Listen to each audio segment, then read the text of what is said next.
right. Welcome back to Bible and Blues. I'm going off the deep end now. Yeah, I'm going political here. I'm going to talk about politics. Crap. I don't like to talk about politics. I'm usually, going off the deep end with it and all mad and lose friends and stuff like that. So, okay. But here we go. I want to talk a little bit here. Donald Trump is not what I would consider the best man for the job, if you will. Okay? I'm not going to get into, the campaign, and I got to make sure my furnace doesn't come on. And all that stuff, and things he said here and things he said there.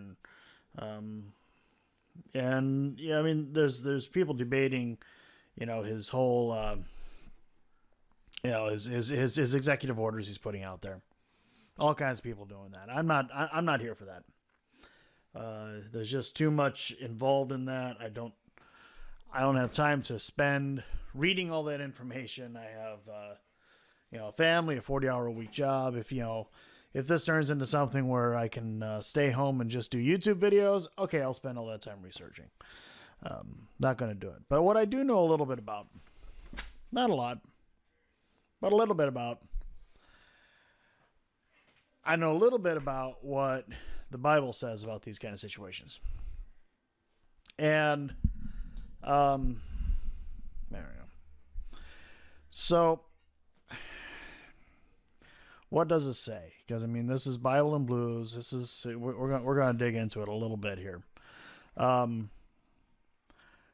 In Romans 13, we're going to the Apostle Paul. We're going to start there.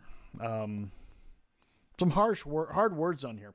And as a person who really is coming at it from the right, and who initially, I mean, I was all for, oh my gosh, Obama's going to destroy the country. I was there, trust me, I'm glad I was wrong. But this is one of the things that really helped me to understand where I need to be coming at this as a Christian. And if you're watching this, you're probably a Christian. I mean, come on, it's Bible and Blues. Okay. It's kind of obvious, isn't it? But anyway, so Romans 13, it has to do with submission to the authorities. And it's not an easy thing to read because it really does read to a person, in first century, first century, okay, first century Rome and everything. It says right here, submission to the authorities. Romans 13, everyone must submit himself to the governing authorities, for there is no authority except that which God has established. The authorities that exist have been established by God. Consequently, he who rebels against the authority is rebelling against what God has instituted. And those who do so will bring judgments on themselves. For rulers hold no terror for those who do right, but for those who do wrong. Do you want to be free from fear of the one in authority? Then do what is right, and he will commend you. For he is God's servant to do you good. But if you do wrong, be afraid, for he does not bear the sword for nothing. He is God's servant, an agent of wrath, to bring punishment on the wrongdoer. Therefore, it is necessary to submit to the authorities, not only because of possible punishment, but because of conscience. Okay? Continues on here. This is also why you pay taxes.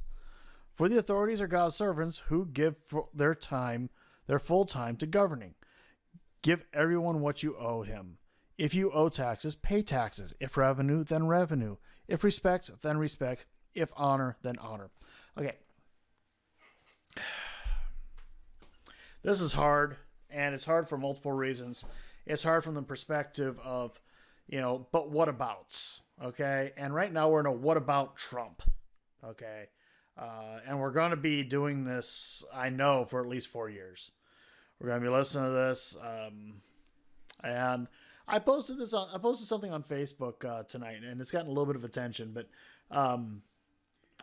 it is what could the Republicans possibly do that would cause people on the left? I'm not talking about just people who are centrist Democrats. Centrist Democrats, they tend to be reasonable. I consider myself a centrist Republican kind of thing, centrist conservative. I lean a little bit to the right. I'm not hardcore about a lot of many things. There's a couple of issues that I'm pretty big on, but what could they possibly do that would win over the left? And not at all surprised. I'm getting, no way, not happening. Okay, that's fine.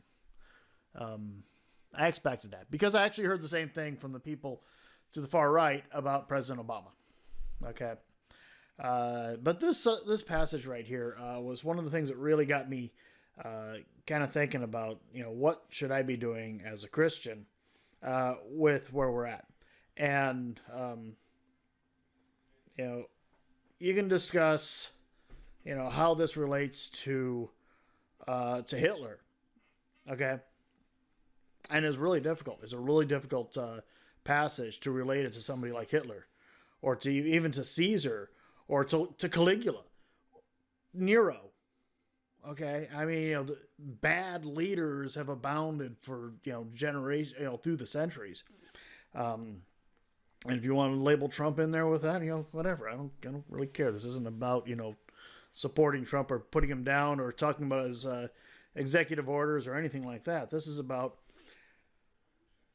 how are we as Christians supposed to react to this new leadership, and this is one of the reasons why I stepped away from the fray with President Obama. It's not a matter of I started to agree with his policies. Many of his policies I didn't like, but I kind of realized what I was doing. There are examples of this. There are Old Testament example. Here, the prime Old Testament example of this was David with King Saul. David was chosen. He was one of the chosen ones. The King Saul loved and gave him special favor, and David did really well under that. Received great tutelage from King Saul and his advisors. Did great things, and so David actually did great, and made Saul very nervous. And Saul wasn't all that, he wasn't all that stable, obviously. So eventually, over time, it got to the point where David was running from Saul.